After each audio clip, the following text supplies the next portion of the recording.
अस्सलामुअलैकुम वरहमतुल्लाहि वबरकातुह। Class 9 chapter number 2 structural organisation of life. Last week हमने इस चैप्टर का कुछ हिस्सा पढ़ा था जिसमें हमने सेल के बारे में डिस्कस किया था कि सेल क्या होते हैं और सेल के कुछ ऑर्गेनल्स के बारे में हमने डिस्कस किया था। आज मज़ीद सेल के स्ट्रक्चर को भी पढ़ेंगे और उसमें जो मौजूद साइटोप्लाज्म है उसके ऑर्गेनल्स को भी इंशाल्लाह आज डिस्कस करेंगे। उस पे जाने से पहले सबसे पहले आज बात करेंगे क्रोमोसोम्स की कि क्रोमोसोम्स क्या होते हैं।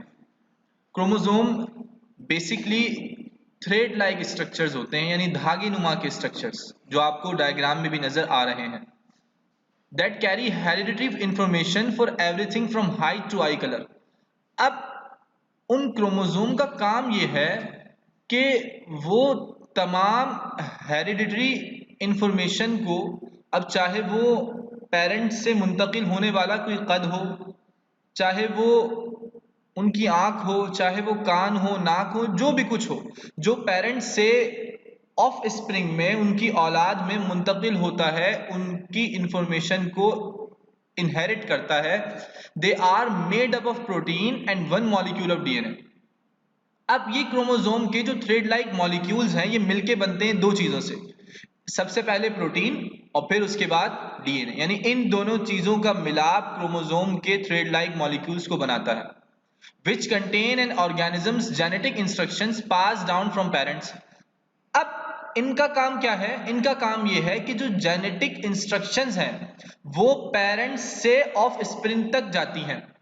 मिसाल के तौर पर अगर कोई बच्चा है, उसके बाल करली हैं, तो पेरेंट्स से जो बाल करली होने की इंस्ट्रक्शन है जो वो मुंतकिल होंगी वो क्रोमोसोम्स के जरिए से होंगी। अब वो आंखों का बड़ा होना है, आंखों की कलर का चेंज होना है, तो ये तमाम चीजें पेरेंट्स से बच्चे के अंदर मुंतकिल होती हैं। In humans, animals and plants most chromosomes are arranged in pairs within the nucleus of a cell.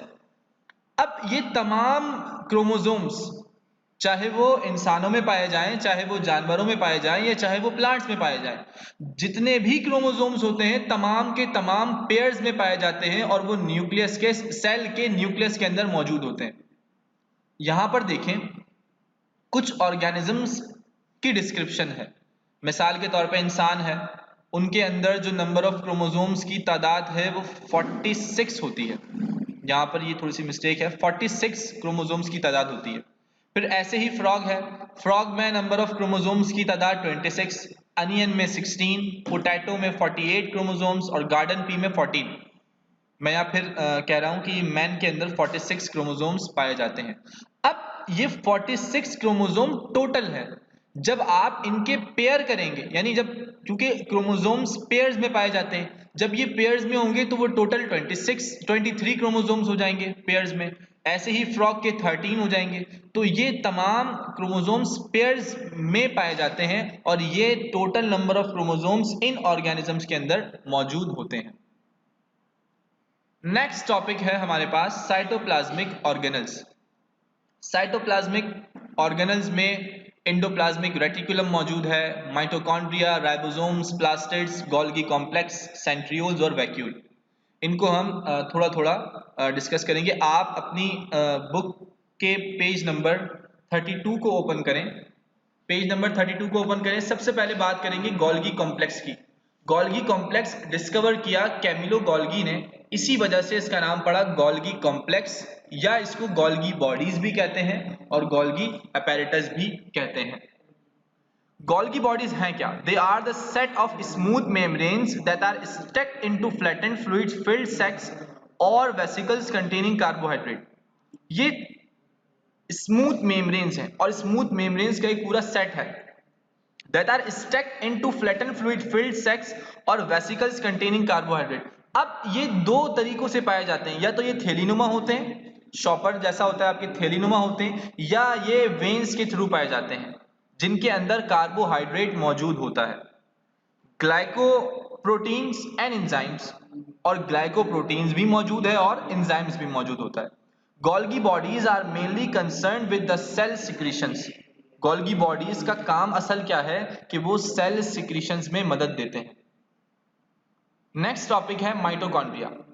They are generally rod और bean shape organelles consisting of double membrane. आमतौर पर या तो रॉड शेप के होते हैं जैसा कि आपको डायग्राम में दिख रहा होगा, और बीन शेप के होते हैं। बीन शेप से मुराद यानी लोबिया टाइप होते हैं। कंसिस्टिंग ऑफ डबल मेम्ब्रेन, और इनके अंदर डबल मेम्ब्रेन पाई जाती है। अब आप अपने बुक के पेज नंबर 32 पे ही देखें, गोल्गी कॉम्प्लेक्स के नीचे the inner membrane is folded. इनकी जो अंदर की मेम्ब्रेन है वो फोल्ड होती है, जैसा कि आप यहां पर देख रहे हैं, ये देखें फोल्ड मेम्ब्रेन है। These infoldings are called cristae. अब इन फोल्डिंग्स को कहा जाता है क्रिस्टाई, यानी जो आप ये फोल्डिंग देख रहे हैं ना, ये जो इनर फोल्डिंग है, इनको कहते हैं cristae. With the while the fluid present inside is called matrix. और जो फ्लूइड इसके अंदर मौजूद है, यानी इस फोल्डिंग के अंदर जो फ्लूइड मौजूद है, जो लिक्विड मौजूद है, उसको कहते हैं मैट्रिक्स।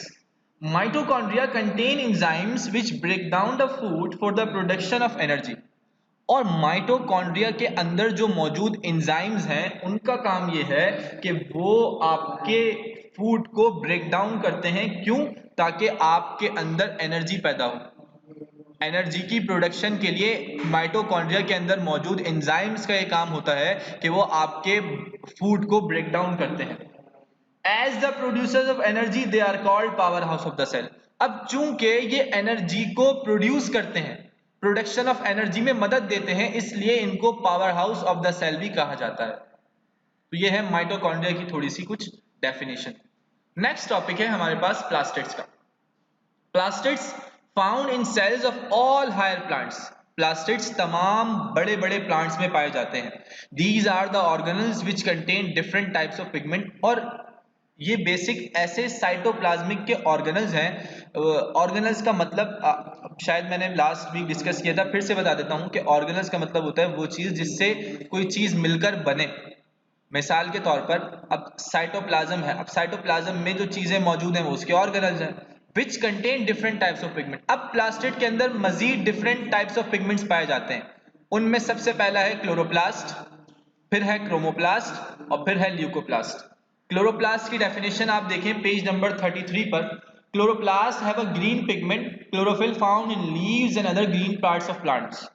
क्लोरोफिल पत्तों में पाया जाता है, और क्लोरोफिल का काम ये होता है कि वो फोटोसिंथेसिस में मदद देता है। And other green parts of plant, और जो दूसरे प्लांट्स में ग्रीन हिस्से होते हैं उनके अंदर क्लोरोप्लास्ट पाया जाता है। They manufacture carbohydrates by the process of photosynthesis. जैसे मैंने अभी आपको बताया कि क्लोरोप्लास्ट सबसे पहले तो वो ग्रीन पिगमेंट है, यानी ग्रीन कलर है। जहां जहां प्लांट्स में ग्रीन कलर पाया जाएगा वहां पर ये आप इस बात को समझेंगे कि वहां पर क्लोरोप्लास्ट मौजूद है। क्लोरोफिल का काम यह है, जो कि लीव्स के अंदर मौजूद है, वो कार्बोहाइड्रेट को बनाता है फोटोसिंथेसिस के जरिए से। नेक्स्ट है क्रोमोप्लास्ट।